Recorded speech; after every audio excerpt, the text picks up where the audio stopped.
दोस्तों कोई भी प्राइवेट संस्था हो, कंपनी हो, उसकी कई सारी लिमिटेशंस होती हैं। वो प्राइवेट कंपनीज की बराबरी नहीं कर सकती। इसीलिए आपने देखा होगा कि ना तो सरकारी स्कूल में पढ़ना है, ना ही सरकारी हॉस्पिटल में इलाज करवाना है, केवल नौकरी सरकारी चाहिए ताकि आप भी उस भ्रष्ट सिस्टम का हिस्सा बन जाएं और आपकी जॉब सिक्योर हो। इसके अतिरिक्त किसी को भी सरकारी कंपनीज या संस्थाओं के ऊपर बिल्कुल भरोसा नहीं है। अगेन मैं आपको कहूंगा कि इसके पीछे कारण है उनके लिमिटेशंस।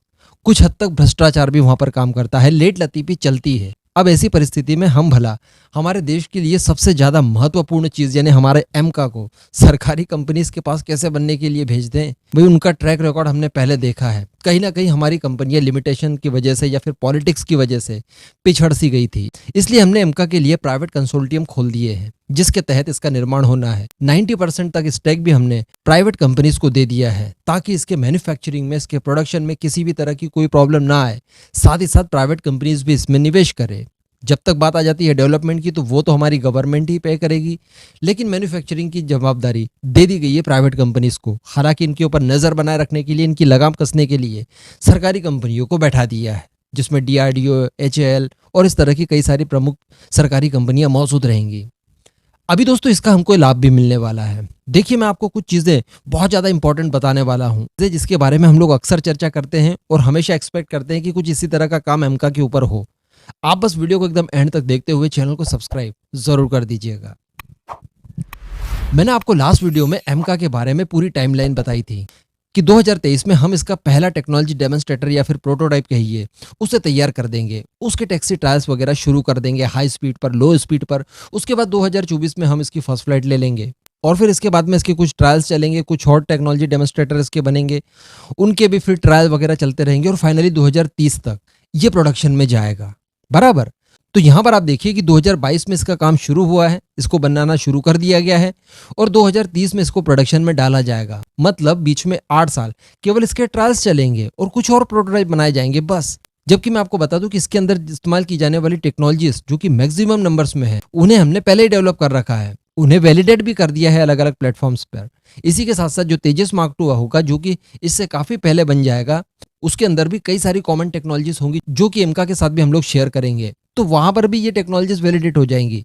तो कहा जा सकता है कि हमें ज्यादातर टेक्नोलॉजीज को टेस्ट करने की जरूरत है ही नहीं। हम लोग ऑलरेडी कर चुके हैं, उनका इस्तेमाल कर चुके हैं। साथ ही जो इंजन की प्रॉब्लम रहेगी तो इंजन भी हम लोग अमेरिकन मंगवाने वाले हैं, जिसके ऊपर आंख बंद करके आप विश्वास कर सकते हैं। अल्टीमेटली सारी चीजें जब इसमें A1 क्लास की होंगी तो ज्यादा टेस्ट और ट्रायल के लिए समय नहीं लगेगा।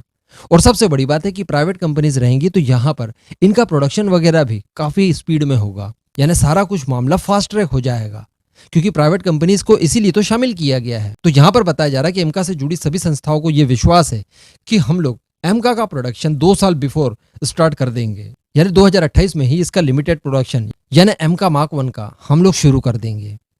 तो कहा जा सकता है कि इसकी जो प्लानिंग की गई है वो इसी हिसाब से की गई है ताकि इसके टाइम को हम लोग जितना हो सके उतना रिड्यूस कर दे, क्योंकि टाइम हमारे पास है नहीं।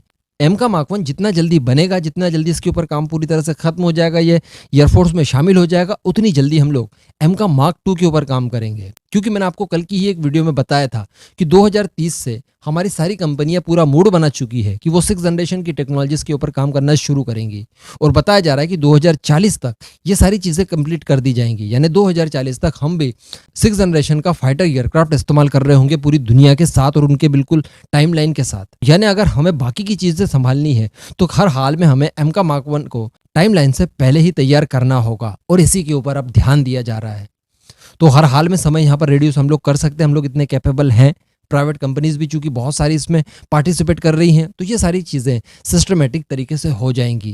तो जिन लोगों को ये डाउट है कि हम लोग दुनिया से शायद पिछड़ जाएंगे जनरेशन के मामले में, कई लोग तो बोल रहे हैं कि हम लोग 50 साल पिछड़ जाएंगे, बताइए, तो ये चीज़ें फिर उसके बाद नहीं रहेंगी। तो यही था एक छोटा सा अपडेट जो मैंने आपको देना चाहा। इस पूरे मुद्दे पर आपका जो भी मानना हो नीचे कॉमेंट करके ज़रूर बताइएगा।